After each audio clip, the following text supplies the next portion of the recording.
All right, so dog may pop in a few times. Case in As point. I know. So hey. So this is Kevin, Dylan, Teddy. All right, so we got back from NRA Show and learning experience. So our first time there. I've been there before as a shooter and an NRA member and instructor, but as far as being with the company is a little different. So we took 2 race guns, three. One of them set in irons, 2 of them set up full open. We took both of the morphs, and then we also took the to be named version here, or range model, if you will. Learning a few things though. Who did everybody come to the booth to see? It stuck out like so a sore thumb, I guess, in a good way. Yeah. So kind of the interesting thing, everybody seemed to love the slide cuts on it, which was kind of cool.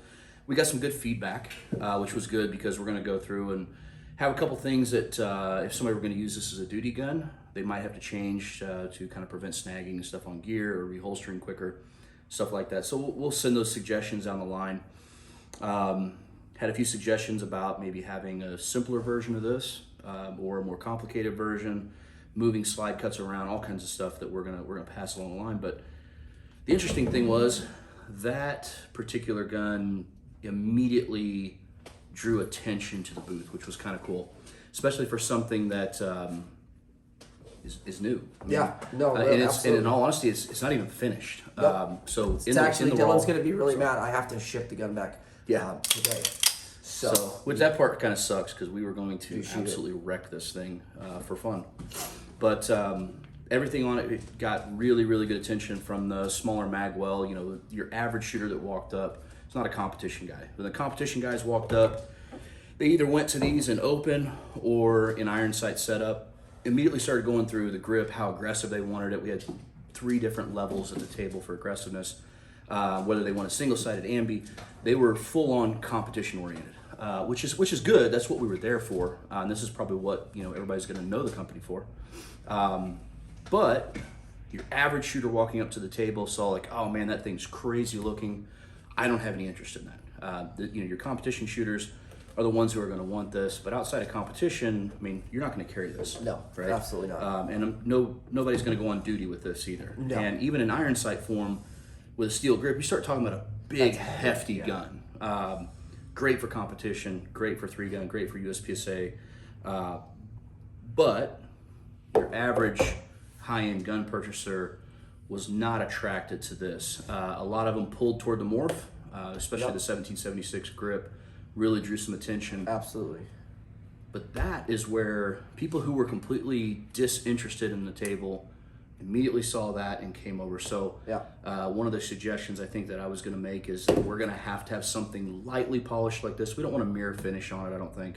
No. But then finished in maybe like a silver PVD, something closer to a hard chrome without dealing with hard chrome. Yeah. So I would agree. I think one of the cool parts about this is too, people would pick up the race gun and I call it the buttery smoothness. When you hear us racking one of our pistols that we build, you're getting that same buttery smoothness, fit and finish that you're getting if you spend the same amount of your effort and money in the honcho. So I think people like to see that, oh, hey, I'm getting the same level of quality in a gun that costs not as much or near as much, but they're getting the same treatment, the same fit, the same finish, and you've got one gun, one gunsmith, making these guns just like they do the honchos. So even though we're going to have this as a retail gun and a production gun of sorts, there's not going to be really any variations. You're still getting the same love and TLC in your build as you get in a upwards of $8,000 race gun. Yeah, the bigger difference is that most people picked up on quick. So aluminum grip, a lot of people would go through, and people who weren't, let's say, competition people, right, pick that up and go like, wow, that's heavy. And I'm going, well, if you're shooting hot ammo through it, or even like light ammo and trying to go fast, it's not a bad thing. That being said, I wouldn't want to carry this on my hip all day long. No. It's bad enough at a match. Yeah. You go to the safe table, drop it in a pistol rug, and then go put it back on before you go on the next stage. But the average person picking one of these up noticed that everything balanced out a lot easier. Something that you could put on your side, or if you were out west, we had people talking about 10 mil out west, and putting it into a lack of better terms, a chest holster. Yeah. And this one won't be available in 10 mil. For foreseeable future. So yeah, don't for ask. foreseeable future. But the morph could be ordered in 10 mil, and we actually had, I would say, a pretty surprising number of people who, as nasty as 10 mil is to shoot through a lightweight gun, they were very interested in it. So we'll see how many of those end up ordering a high-end 10 mil subcompacted, because I don't want to shoot it personally. Yeah. But this one caliber, one setup. If this splits into two models, I would expect to see one with no ports on a sight block barrel instead of having ported. Some of the more duty-oriented people, this flash, if being used at night, kind of concerns them a little bit, and it's something that they don't necessarily need for their occupation. We did have we won't really give a name or anything, but we had an HPD officer. He shoots a honcho. Super nice guy. Actually came over and was really wanting to check this out multiple times. Got to check it out, got to check it in his holster, everything else.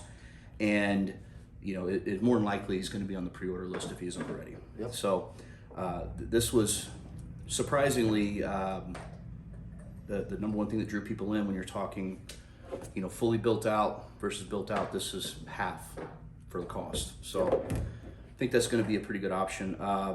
Other than that, from NRA Show, what did we really notice? I think it won't be over Memorial Day weekend again.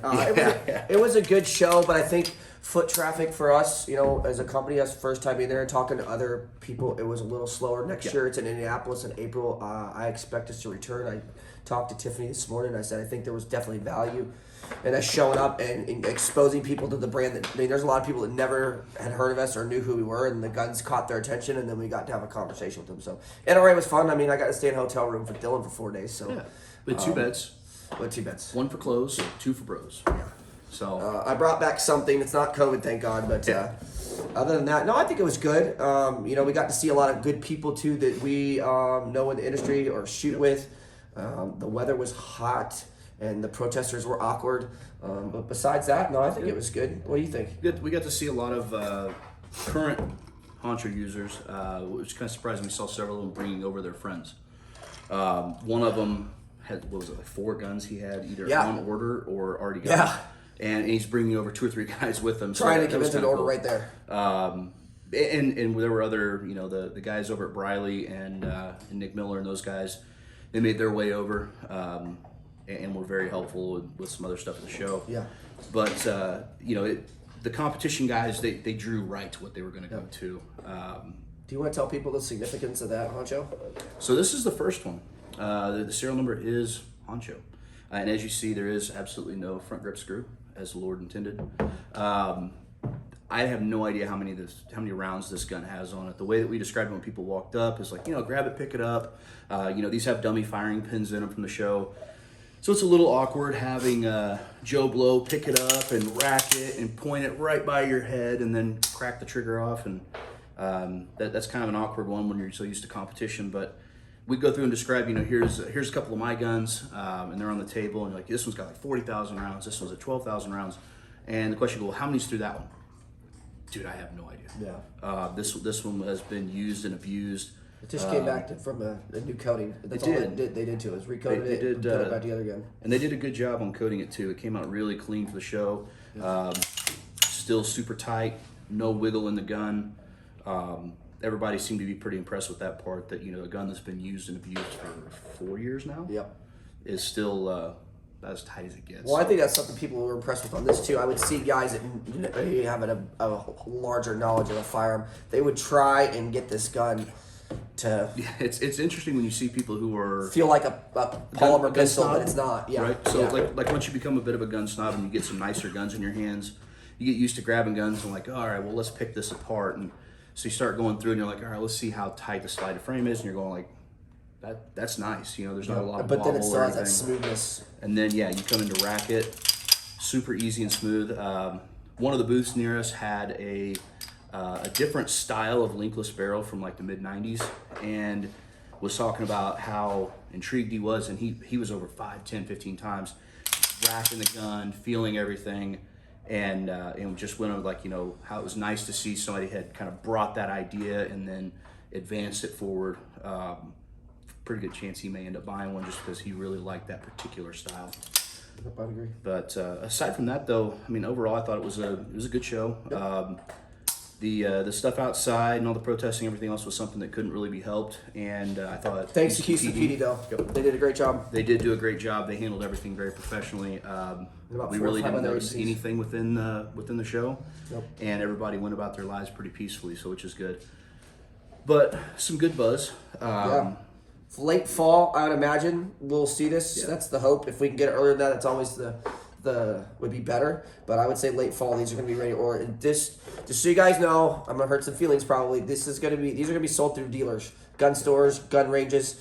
This is a retail driven gun. So the good part is we've already put some dealers out in our network, so you can call them and they'll be happy to get your gun ordered for you and get it shipped to your FFL if they're not close enough for you to just go pick it up from that dealer. So, and the good part would be, obviously we're going to know who the dealers were, and who's ordered them recently, everything else, and who's received them. So if you are looking for it when the time comes, you're like, hey, I want that gun.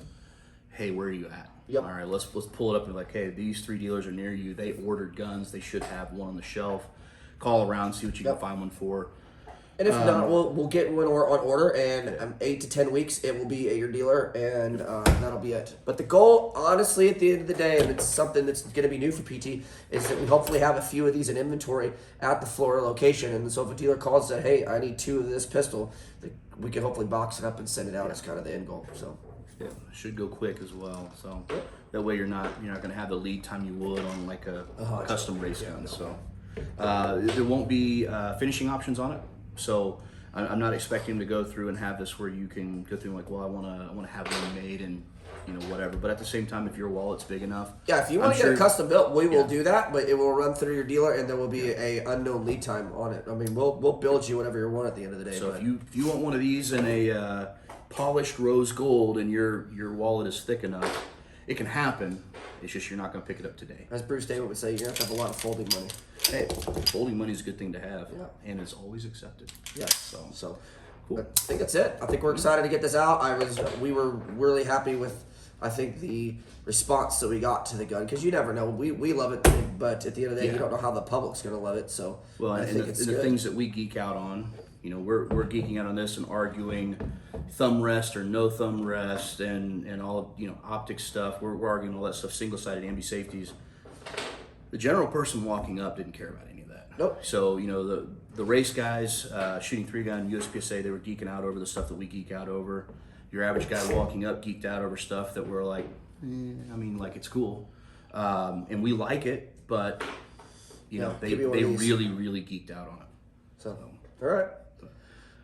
Hopefully next time we're doing this, we'll have the fully furnished and finished version. I'm mailing it off today to go home to get coated and then more testing. So, and I would expect from what we've kind of learned, more than likely, if the booth is there in Indy next year, and I expect it to be, with the booth there in Indy, we're probably going to have more colorful items. So maybe one of these in like a silver PVD or something similar, somewhat polished, and on the shelf to kind of really attract your eyes. But then, obviously we'll have something there for you to be able to see that is going to be a little more standard too. So, but we'll be easy to spot, that's for sure. All right. See ya. Thanks. Yep.